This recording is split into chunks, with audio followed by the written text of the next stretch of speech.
Well, howdy, nearly senior citizen here. Greetings, boys, girls, and all of our non-binary friends, and welcome to this, another brand new day. Fan on in the window, of course, even though it seems kind of chill right now. Let me turn off my bedinger here, because I forgot to charge it yesterday. Power off. And so, yay! It is another day. It is Saturday morning as I speak. It is 9 a.m. I got up at 8 in the morning because I got to bed at 2 a.m.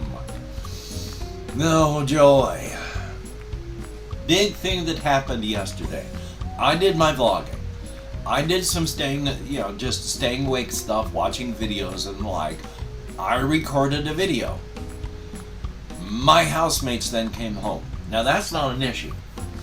I don't mind it if my housemates come home. It's kind of lonely here with nobody else here. It's a big, empty, it's like a family house that we're renting, and with nobody else here, it's just big and empty.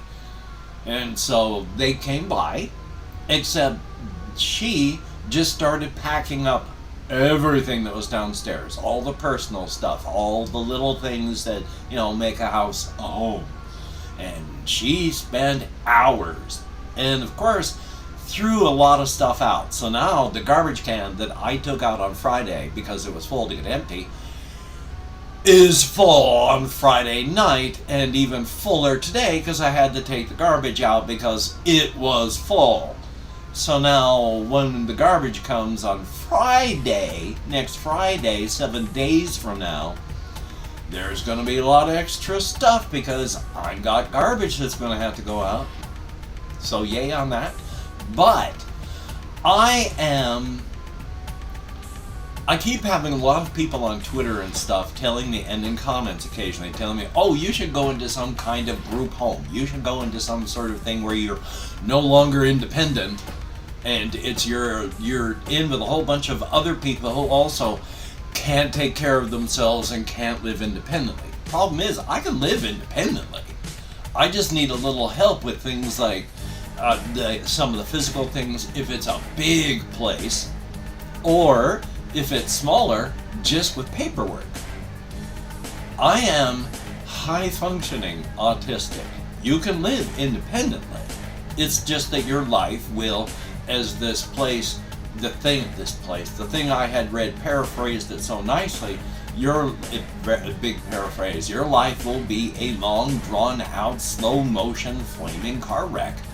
And because of various things, that's been my life.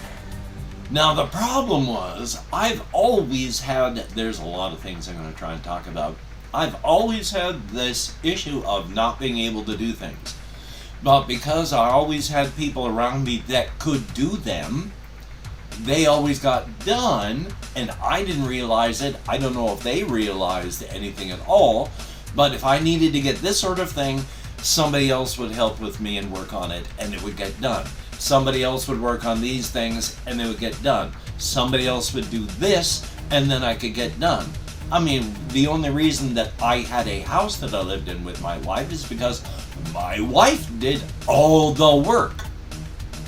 When I lost my house, and then after my wife died, and I had to move into my brother-in-law's garage, it was my brother-in-law that said, here, why don't you do this? And then afterward, to get here, it was my housemates that did all the work to get this place. All my life, other people have done this stuff. So now, the only people in my life that haven't deliberately poisoned relationships so that I and they don't even talk are my housemates, who they've got their own lives and they've been living their own lives for 8 months. Everybody else that usually does this stuff for me has died. Literally died. And now I've got to do it on my own, and I'm not really well suited for doing these sort of things. Cause, to circle back to this, when my housemates were here, he did nothing more than just scroll his phone, watch TV, play some video games, that sort of thing, while she did work. But she may be back today. But When all this was happening, all I felt was absolute mental paralysis. I found it hard to do anything at all up here. Trying to do something that was fun, I could do it for a short while, but then all I could think of was her doing things downstairs, working. I tried to do other things that weren't that, all I could think of them was down there working. I would go down there because I couldn't stay up here because I was just so nervous and anxious, and try to talk to them and get ignored while she was working, leaving me more anxious. For 4 or 5 hours, I could do nothing. My mind was just absolute static and mental paralysis up here. Until finally she was done and they were just sitting around. Then she started to talk to me and talk to me about what's going on. Yeah, they're packing up and getting stuff out because they are going to live where they are. They're not happy with where they are, so they're trying to also work to get a plot of land that they can buy and then go from there. Now, these sort of things with buying a plot of land or anything like that, that's nice, but that doesn't mean you're going to be able to do anything with it. After all, my two in-laws, my late wife's late mother and father, both of them had bought plots of land up in the mountains when they were younger. And they both died with their plots of land just covered in trees. So they never did a thing, and I've never known anybody that's done a thing. So if they do and it works, then I hope so. And if not, I hope it's not bad.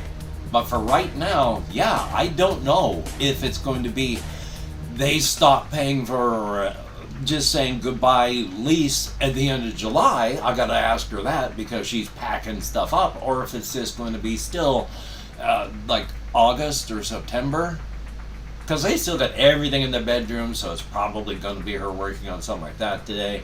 I don't know. I've mentioned before, it is mental static and panic up here, and a whole bunch of paralysis, just paralysis to this, and it's been fun.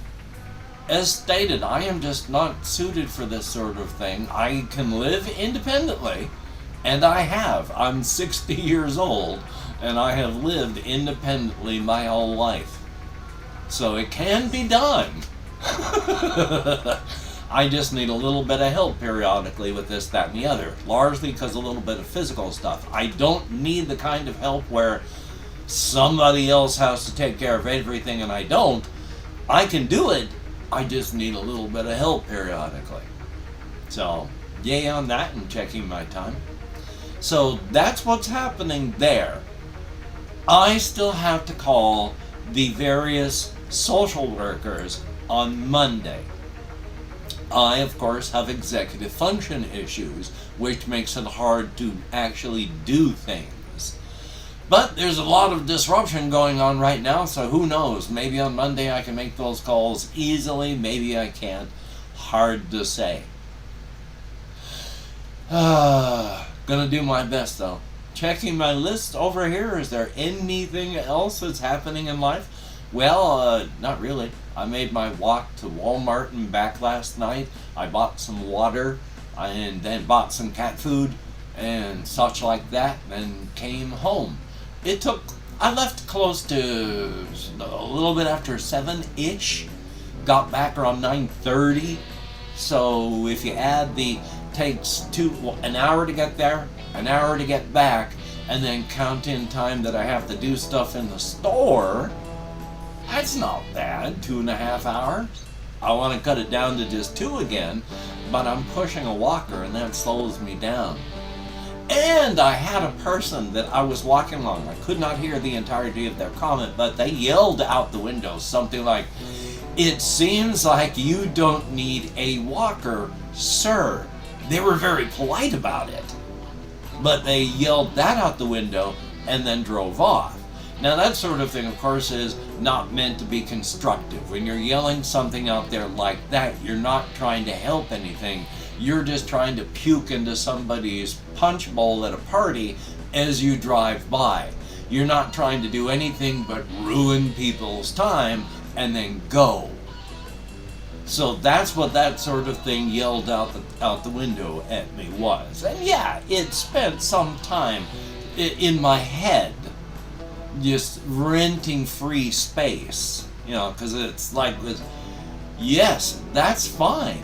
Your uneducated, dumbass opinion I will weigh against the 3 and 4 doctors that have diagnosed, prescribed, and said, when you have these situations, please use the walker.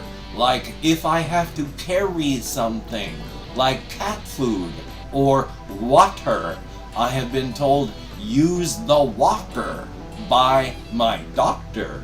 Another doctor has done it for my low back injuries and such. For when it's bad, use the walker. So yes, I will weigh their uneducated, dumbass opinion against that of the many doctors that have, with their education, told me to do so. So yay. And yeah, it rented a little space in my head still.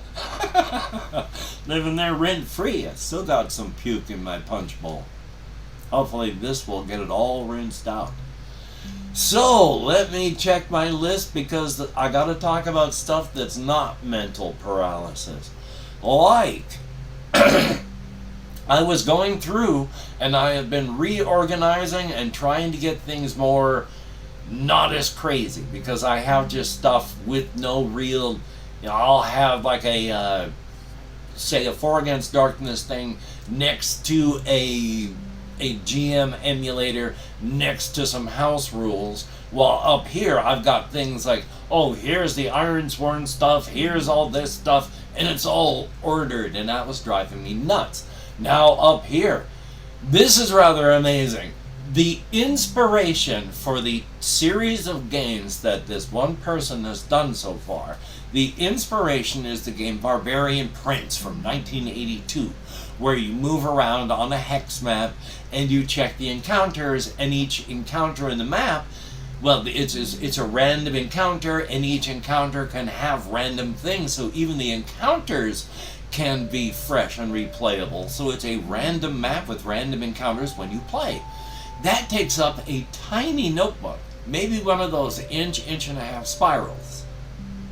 Then they made the game Drifter, which is this person, Ken K, Glowing Turtle on YouTube, did the Drifter, using that sort of thing as an inspiration, and it is a full, like, 1-inch notebook. You know, it takes a mighty big ring, but it's one notebook. Then there's Star Drifter. Star Drifter, same thing. It's 2 1-inch notebooks. It's about 300 pages, about twice the size of the Drifter. So that's what a lot of this is up here. And then the blue one here is part of my D100 dungeon stuff. So, hey, I've got these parts organized. And I found some doubles, because I have ADHD and I forget what I have printed and not printed. So I found I had 2 copies of 9D6 Quest and 2 copies of the Gemulator. There's Mythic GM Emulator that a lot of people like, and then there's Gemulator GM Emulator that other people really like as well. And again, you can use an entire book. You can use smaller pamphlets. You can use a full page.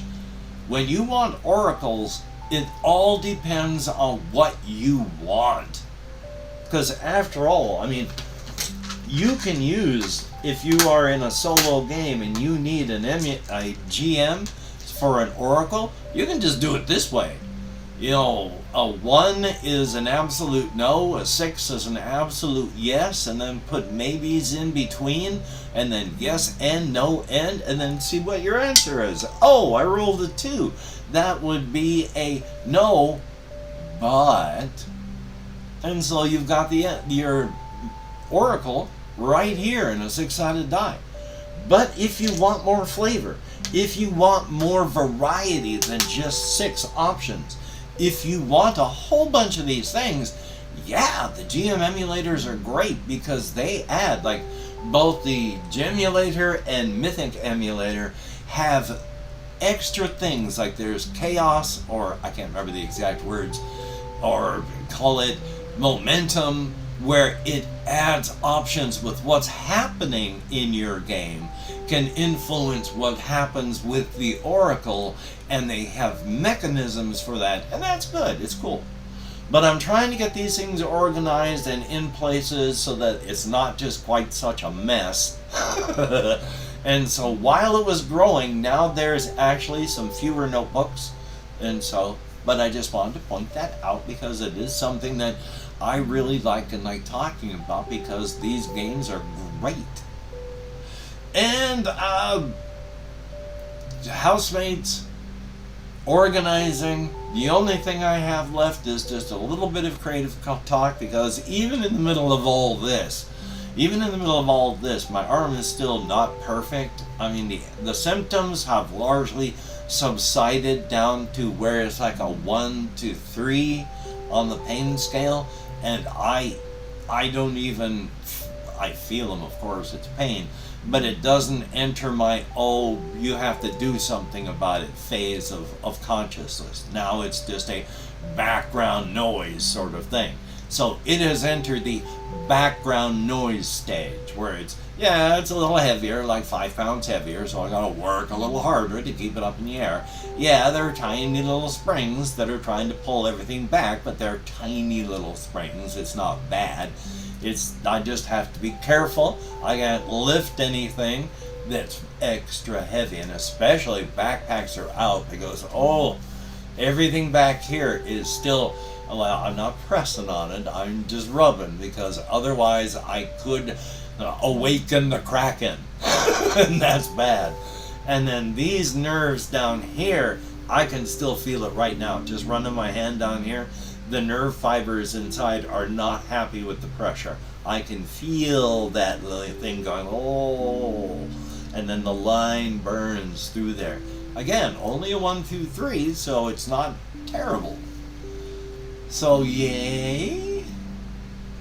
But with the creative stuff that I'm still trying to think of, working again and still on Scarbat and Ulchenka, whom were 2 characters that I really liked in a previous setting, where Scarbat again is a member of the nomadic, horse-riding, surface-dwelling dwarves called the Elvandri. And then, of course, Miliander, whom they find afterward when both Scarbat and Ulchenka are a pair. Miliander, I can't remember the last part of his name, is a member of the fungal-based subterranean elves called the Dwarlen. And of course, Ulchenka is from the part of this layer that is the calendrous, very harsh, mountainous areas where nobody really lives in the forest, and there's only minor incursions in a few places because the trees are, it's only one kind of tree, and there is wild, crazy magic in there, which any sufficiently advanced technology is seen as magic. The trees and such are a mishmash of things from other layers, and so are not just trees. And in fact, the people of the Calendris were very smart not to go too deep, because the trees and such in there had these magical areas where things could happen, doors would open, the trees would fulfill their function and manufacture, but they're not with the main body of the trees anymore, so they don't know what to manufacture. They only manufacture mindlessly and endlessly, and so the energies that are on the layer get stitched together, and sometimes the things that get stitched together that thankfully don't last long are well, anywhere from little tiny things like, oh, here's a tick, to the planet sterilizing plagues that, again, because the people of the Calendris don't go in there, it might be in the middle of the forest that's thousands of miles away from anybody at all. Bad thing was, close to the edge, one of these locations opened up a door to what I, in my head canon, because even I don't absolutely know, and I know I was going to talk about Volchenka and Scarbat, but this is about the Calendris, where the Volchenka comes from. One of the doors opened up and came through was a nano-pico plague. Just the outer edges of a scouring cloud of these things. Most of them were near their end point, and so the timers were running out. Unfortunately for this one fellow and his companions who were out traveling through the lighter edges of the forest to try and save time, they passed through the outer edges of that and caught the last of the few nano and pico cells, and it blossomed in them, and they became the first of these ravaging beasts, the nano-pico plague. The nano part is what does the major destruction and damage to your body. The pico part, which is even smaller than nanotech, is what rewires, fills your brain, erases all of your personality, and then starts basically downloading everything that was you with you being erased, so it's just knowledge down into this under database. Because it had to have been a targeted, weaponized plague that also, because of war, was set up to bring something else out afterward. Because while everybody who was caught in this became a killing beast, 100 years later, the skeletons are becoming sentient. They're waking up from this plague.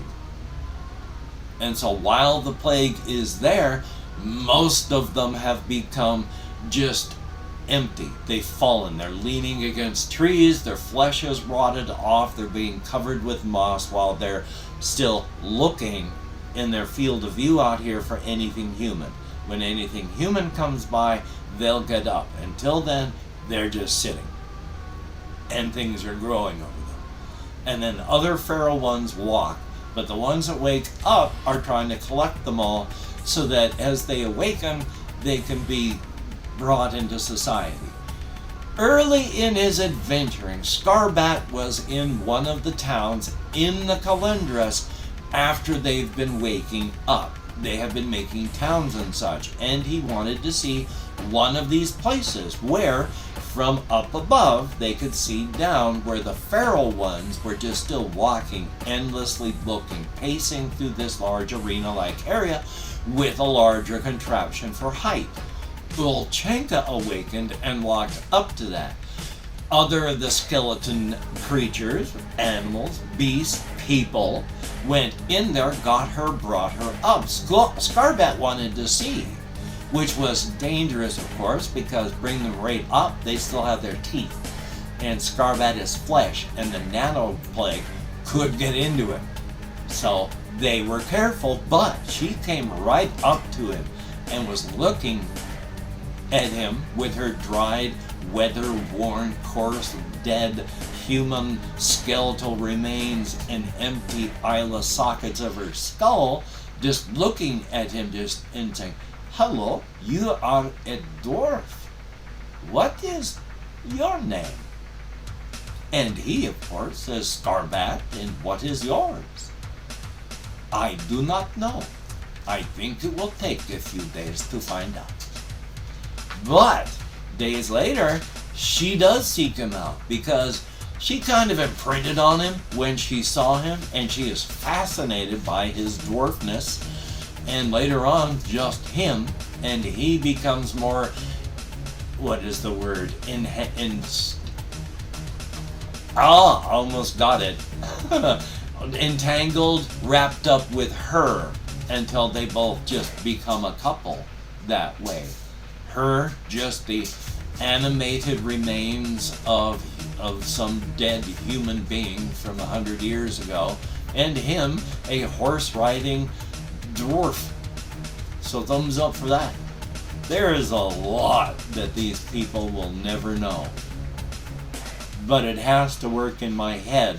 I have to do this much work so I can use this much in the story I'm writing.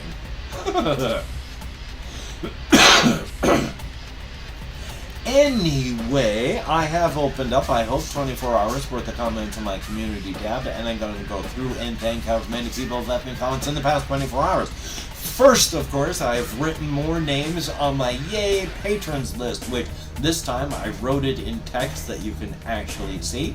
But these people are patrons of mine on my list. I'm going through, starting at the top, working my way down, want to get down to the very bottom, and I thank all of those wonderful people that aren't giving me much, but giving me something and helping, and anything at all is appreciated, even $1, because even $1 helps. Thank you all so very much. But these people are some of my patrons, and you are all greatly appreciated. Anybody who has given me anything through PayPal, and any of my people who have donated through GoFundMe, thank you all. But people who have written comments are, now I can't see very well at this distance with my eyes and my glasses, so yay, and my kitty cat's over there digging around in the cat box if you hear it. But Pioneer, thumbs up and thank you. Jesse Koskinen with the game, it lurks below. I honestly don't know how long the game is. It could be one of those games that's as long as you want it to be, but there are bosses that appear to be, you have to keep hitting each boss at each time, but it's also an early access game. So, I mean, the game Starbound used to be, when they were first making it, everyone loved it. And then when they got to the end, they made some changes that everyone hates. It just ruined the game. So, early access can be good and bad. But we have, and I try my best to play stuff that is not mainstream, because you can see games that everybody plays just on mainstream YouTube. But I want to show people things that aren't just mainstream. The indie stuff, the older stuff, the weirder stuff, the stuff that doesn't get enough eyeballs. So thumbs up. We have Hayes Hunky, thumbs up, thank you very much. 77 Arcturus. Yeah, I had 30,000 comic books, and then because of my alcoholism, I sold them all and drank them. Except for a small stack about this big with most of the Sandman run and most of the Ambush Bug comic books and everything else. I drank 30,000 comic books. We have the real 1A, thumbs up and thank you. There is Dillard, DILL3. RD, thumbs up and thank you. There's Adonis Rivera, greatly appreciated, thumbs up, and always good to see you, greatly appreciated, thumbs up. And we have Chris Ryan, greatly appreciated. MC Helper MH, greatly appreciated. RJ Mitchell, who is off to play some shows with his band. So thumbs up for that. Everybody go check out RJ Mitchell. And I think, oh God, I forget the name already. I love ADHD. I think the name of the band is Vesuvius. So check them out. Very, very good stuff. A very good thing. The thumbs up for that. And we have SUBAL Paul. Greatly appreciated. Thumbs up. Thank you. JYY. Greatly appreciated. I think there's even Nutty Gaming. Greatly appreciated. I don't know if I thank Rock Vanilla, but thumbs up and thank you, and greatly appreciated each and every person who has left me a comment. I hopefully have thanked each and every person. I am going to try not to go into mental paralysis today. I need to start boxing my stuff up, which includes even this stuff back here, but I got to go through and throw stuff out. But there's no room in the garbage can for me to do any of that work because she's been doing all of that work, so yay. So I'm going to do what I can do. I'm going to record what I can record because doing the things that are routine are helping me keep my sanity during all this. So until we meet again, you take care. Have a great day today. I will see you on the flip side, and that is indeed a very good thing. And then, of course, I have to turn on my controller. And my cat will not stop digging around in the box, and she's being really, really stinky. Ugh, thank God I got a fan and I gotta get that door open. Ugh. Anyway, you take care. Have a great day today, and I'll see you. Yay for the PlayStation. I gotta edit on the Share Factory now. It's not a bad editor. It's pretty good. I could trim this part out even. Good.